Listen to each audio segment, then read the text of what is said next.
Salam, je m'appelle Walid Aïdoud, je suis designer algérien, et membre fondateur du Box 24, collectif d'artistes algériens et espace aussi alternatif d'art contemporain.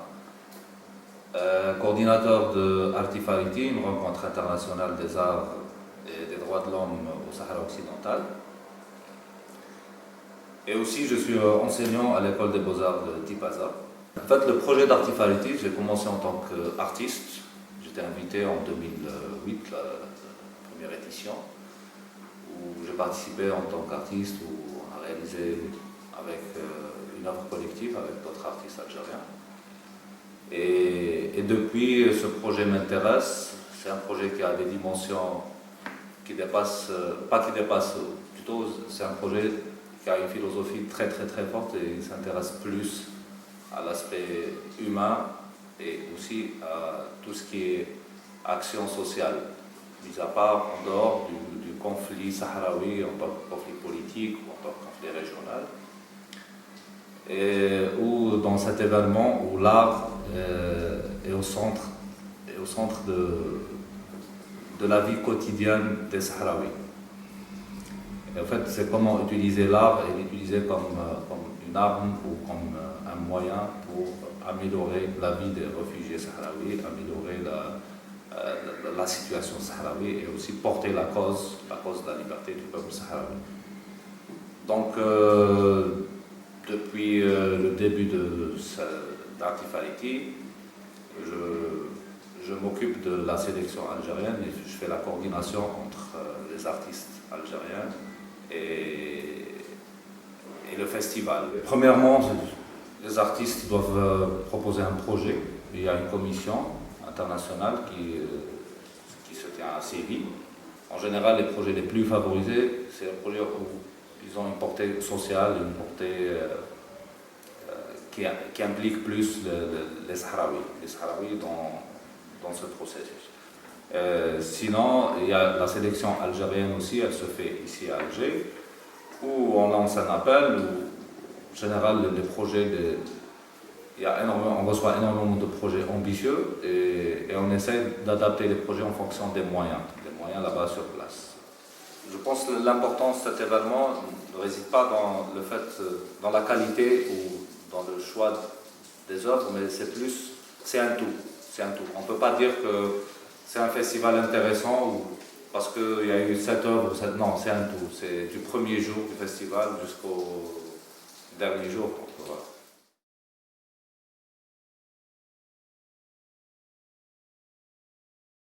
Premièrement, la structure, comment on héberge les artistes là-bas, tout le monde est hébergé chez des familles sahraouies. Donc il n'y a pas des infrastructures, il n'y a pas des hôtels, il n'y a pas des auberges et tout. Donc tout de suite, l'artiste, même s'il vient pour la première fois, il découvre un autre aspect, c'est vraiment spécifique à ce festival, qui est cet échange avec la population locale. Et en majorité, les artistes ils viennent avec une idée, et une fois sur place, on ne va pas dire qu'il change son idée, mais il est énormément influencé par cette ambiance-là. Donc je dirais que là-bas, tout de suite, au bout de 2 jours, 3 jours, il y a une symbiose qui se crée. C'est vraiment naturel, c'est pas vraiment programmé. Peut-être c'était souhaité le début des premières éditions de ce festival, mais maintenant le festival, les artistes forment une seule famille avec le peuple sahraoui.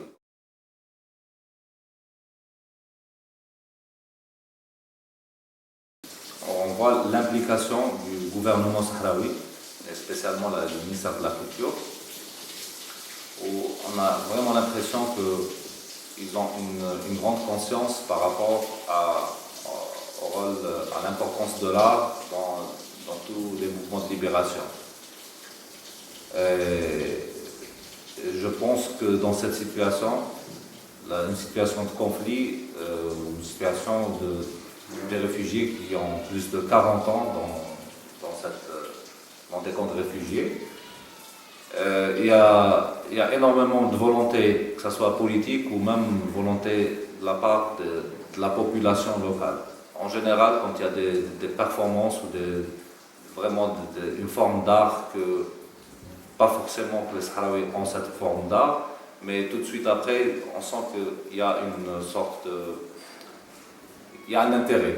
Les Sahraouis portent énormément d'intérêt à l'art, même si c'est pour eux, c'est pas vraiment... Même si c'est abstrait, c'est complètement illisible comme art, mais on sent l'intérêt, on assiste, quand un artiste travaille par exemple, il est souvent aidé par des gens sahraouis, il est souvent aidé par les familles sahraouis, où ils nous offrent tout ce qu'il faut pour qu'on réalise nos œuvres. Et aussi l'implication, je reviens sur l'implication du ministère de la Culture sahraoui et du gouvernement sahraoui. Et ils nous mettent à notre disposition tout ce qu'il faut. Et aussi, le plus important, c'est ce qui existe comme structure de formation artistique au Sahara. C'est un signe qu'il y a une implication. Il y a énormément de... Il y a déjà l'école de cinéma, il y a l'école des beaux-arts, il y a beaucoup d'associations qui travaillent dans le milieu artistique.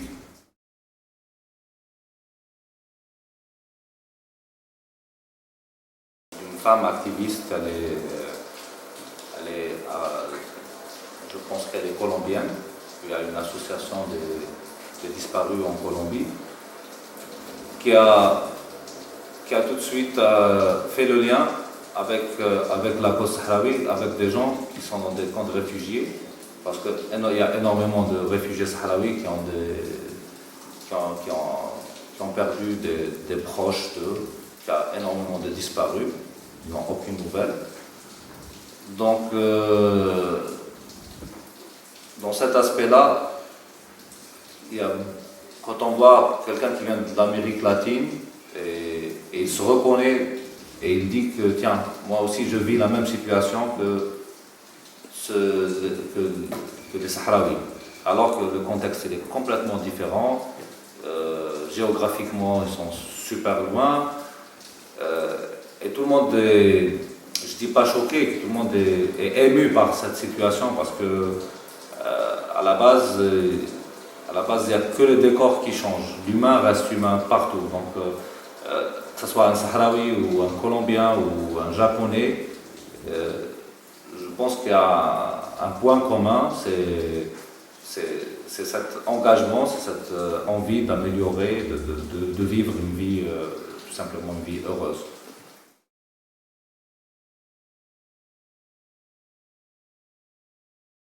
L'objectif principal, c'est de faire connaître au maximum la cause du peuple sahraoui.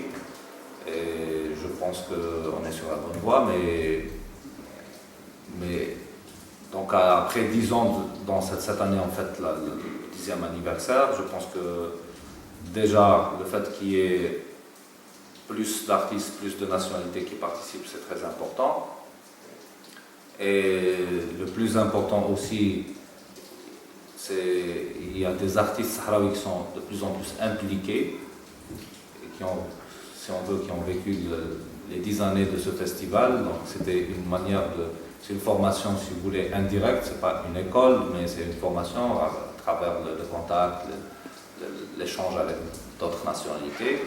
Après, l'objectif, je pense que l'objectif de tous les artistes qui militent partout dans le monde, l'objectif est le même, c'est comment rapprocher, comment améliorer la situation humaine.